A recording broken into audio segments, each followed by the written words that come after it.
You alright, guys? I'm Dan. And I'm Andy. Welcome to Game Couch.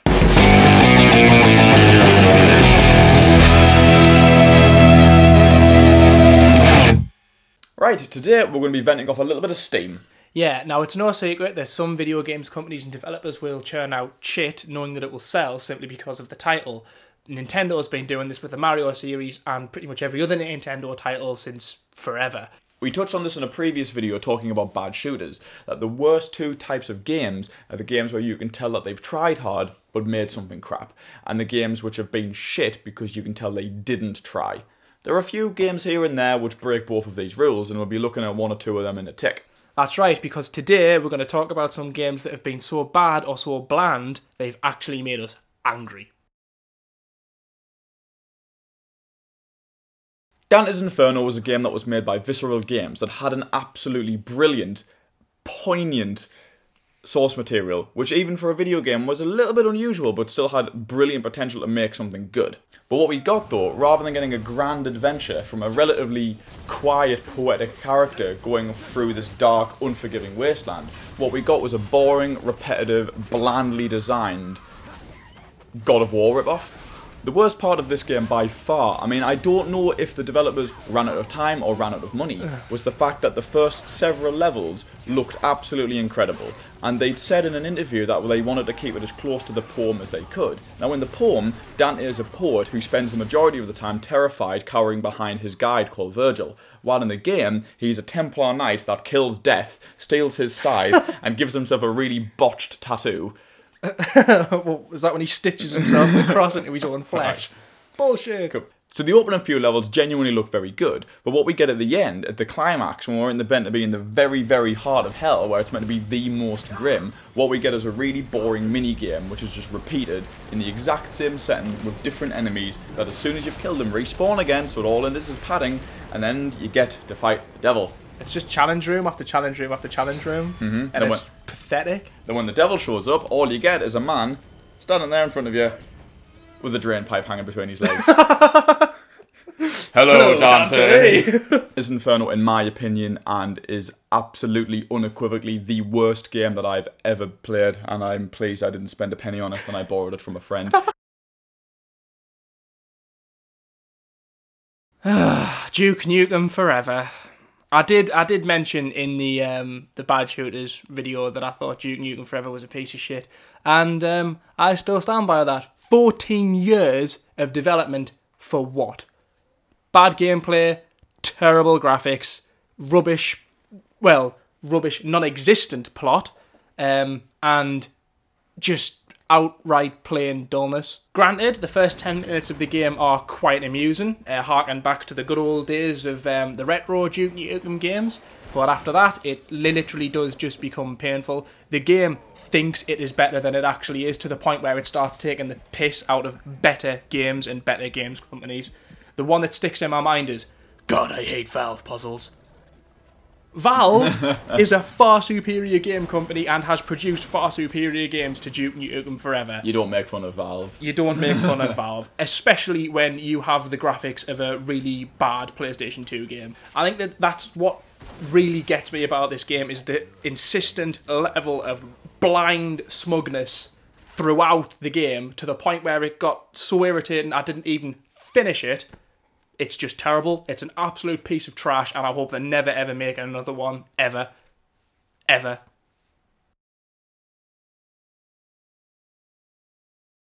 Modern Warfare 3 was one of my choices for this video, simply because it is the shining example and it's the thing I dislike most about modern realistic shooter games. We've said in several videos, in fact, that we think the multiplayer online for Modern Warfare 3 was absolutely brilliant. Yes. It was intense, it was hectic, and it handled very, very well. Yeah. So I bought it, rather than just playing it at Dan's, and I do what I do with most games when I take them home, is I take them home and play them. And it's usually the single player. Considering I've not played the other two, I still thought that this game would have some remote accessibility to me. I thought, well, maybe I might not get the plot straight away, maybe I won't know the characters, but I soon learned that that doesn't matter whatsoever. The game feels like they've built 6 or 7, didn't even finish it, 6 or 7 individual missions that in themselves were quite cool and would be quite good if there were spark not missions that you were getting online. Yeah, do you know what I mean? Individuals. And then they just strung them together in a random order and just connected them with a random plot about some Russian dude doing some Russian dude stuff like they always do in these games. It's either the Middle East or the Russians. It's both in the Call of Duty series. Is it both? It goes over both, yeah. Oh. What this game did to me is it put absolutely all of its eggs in the multiplayer basket. And the multiplayer was brilliant, but the single player was terrible. And if you don't have online, you're going to have to play the single player, and it's absolutely atrocious. Black Ops 2 single player is much, much better. It's not brilliant. It's much better, though, because this was an absolute piece of crap. It's boring, it's dull, it has no immersion whatsoever, and it just feels like it's strung together with random white noise.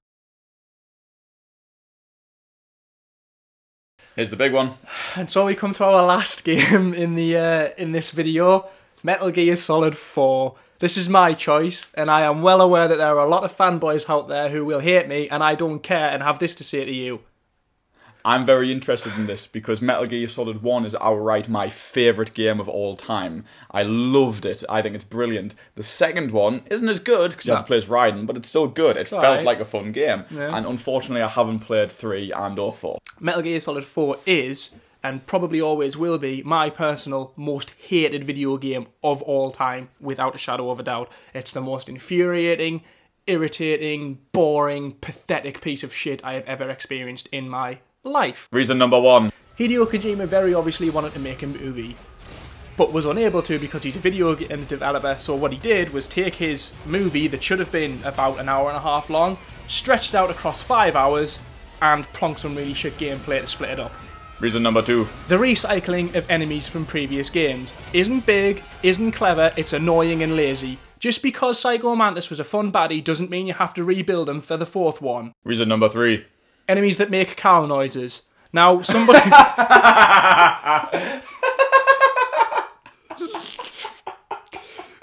What's the point? That's the stupidest idea I've ever heard.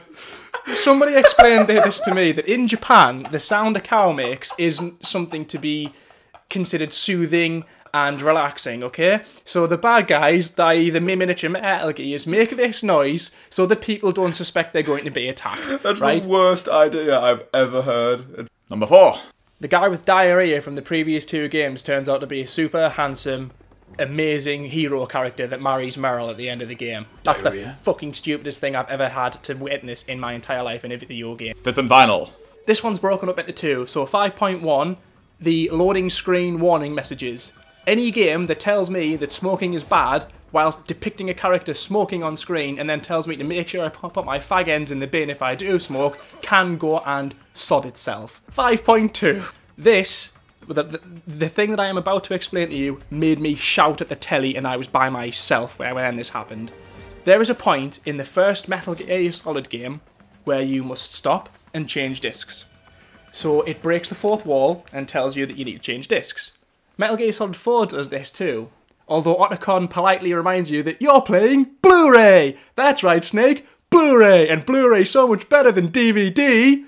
The 4th wall gags kind of worked with Metal Gear Solid 1, because back in the PS1 era, these ideas of swapping the controllers around or telling you to change the discs gave it like a relatively camp funness, but because they didn't appear in the 2nd one, or the 3rd one, or any of the kind of little smaller ones in between as well, it kind of tried to evolve itself to a much more serious state, so it kind of just stuck out like a sore thumb in the middle of the game. Do not tell me I am playing a Blu-ray. I know I am playing a Blu-ray game. I bought a PlayStation 3 because of that. Hideo Kojima, you are a cunt. Stop making video games, please. Make movies. No.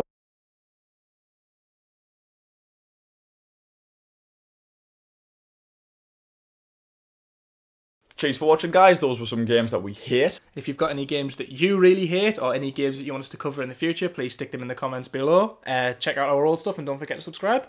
Please also check us out on Facebook and Twitter, and we'll see you later. See ya!